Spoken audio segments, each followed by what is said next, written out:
Hello guys, இன்றைக்கி நம்ம மாடி தோட்டத்தில் எவ்வளோ ரோஸ் பூத்துருக்கு எல்லாத்தையும் நம்ம இன்றைக்கி அறுவடை பண்ண போகிறோம். ஃபஸ்ட்டு இதை பார்த்தீங்கன்னா இது ஒரு 2 கலரு, ஒரு ரெட்டு பிங்க் கலந்த மாரி இருக்கும். இன்றைக்கி நம்ம அந்த பூவை ஃபுல்லாக பறிச்சிக்கலாம். இதில் வந்து எப்படியும் ஒரு 15 பூவாச்சும் இருக்கும்.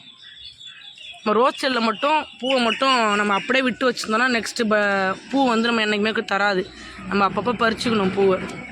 அதுமாரி செடியை நம்ம ட்ரிம் பண்ணிடணும். இது நம்ம டபுள் கலர் ரோஸ். இதை பற்றின வீடியோ நம்ம ஏற்கனவே நம்ம சேனலில் போட்டிருப்போம். பார்க்காதவங்க அந்த யூடியூப்பில் போய் என்னோடய யூடியூப் சேனலில் போயிட்டு பாருங்கள். நிறைய வீடியோ ரோஸ் வீடியோ நிறையா இருக்கும். இதில் பாருங்கள் இன்றைக்கி எவ்வளோ பூ இருக்குன்னு. இது நம்ம பறிக்க கொஞ்சம் லேட் ஆகிடுச்சு. ஆனால் வந்து இன்றைக்கி நிறையா ஃப்ளார்ஸ் வந்து பூக்க ரெடியாக தான் இருக்குது. இது வந்து நம்ம எல்லோ கலர் பட்டன் ரோஸ். இதுவும் நம்ம வந்து லேட்டாக தான் நம்ம வந்து பறிக்கிறோம். இதில் வந்து ஒரு 10 பூ மேலேயே இருக்குது. இதை பாருங்கள், இன்றைக்கி ஒரு பூ காஞ்சே போயிடுச்சு.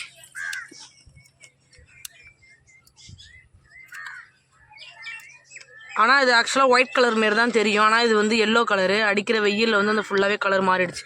ஆனால் அதோட மொக்கை பாருங்கள், எல்லோ கலர் தான் இருக்கும்.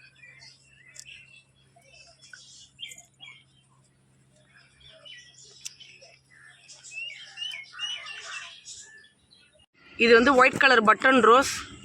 ஏற்கனவே நம்ம எல்லோ கலர் பார்த்தோம் இல்லையா, அதே வெரைட்டி தான். இது வந்து ஒயிட் கலர். இதில் பாருங்கள் எவ்வளோ பூ இருக்குன்னு.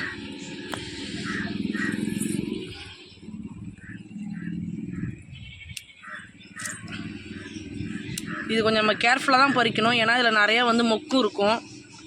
நம்ம கொத்தா பறிச்சிட்டோன்னா ஃபுல்லாக மொக்கோட சேர்த்து தான் பறிக்கிற மாரி இருக்கும்.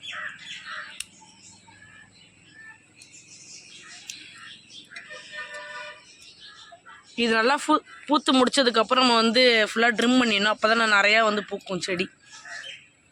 இது வந்து பிங்க் கலர் பெங்களூர் ரோஸ். இது வந்து 3 செடி 100 ரூபான்னு சொல்லிட்டு வாங்கினேன். என்ன கலர்னு தெரியாமல் தான் வாங்கினேன். ஆனால் இப்போ வந்து இது பிங்க் கலராக இருக்குது. இன்னொரு செடி இருக்குது, அது என்ன கலர்னே தெரியல. அது பூத்தா தான் தெரியுது. நம்ம இன்றைக்கி வந்து பறிச்சுக்கலாம். நெக்ஸ்ட் நம்ம ரெட் கலர் ரோஸ். இதில் பாருங்கள் ஒரே கிளையிலே வந்து எத்தனை பூ இருக்குன்னு. இதுவும் நம்ம லேட்டாக தான் பறிக்கிறோம். நம்ம வந்து இந்த சம்மர் சீசனில் மட்டும் கொஞ்சம் சீக்கிரமாக பறிச்சிடணும் ரோஸை. இல்லைன்னா ஃபுல்லாகவே வந்து இதெல்லாம் கொட்டிடும், கலர் மாறிடும். மொத்தம் இந்த ஒரு கிளையில் தான் இவ்வளோ பூவே இருக்குது. இன்றைக்கான மாடி தோட்டம் வீடியோ அவ்வளோதான். இது போல் நம்ம சேனலில் தொடர்ந்து வீடியோ பார்க்கணுன்னா என்னோடய சேனலை சப்ஸ்கிரைப் பண்ணுங்கள், லைக் பண்ணுங்கள், ஷேர் பண்ணுங்கள். Thank you, tata, bye, see you.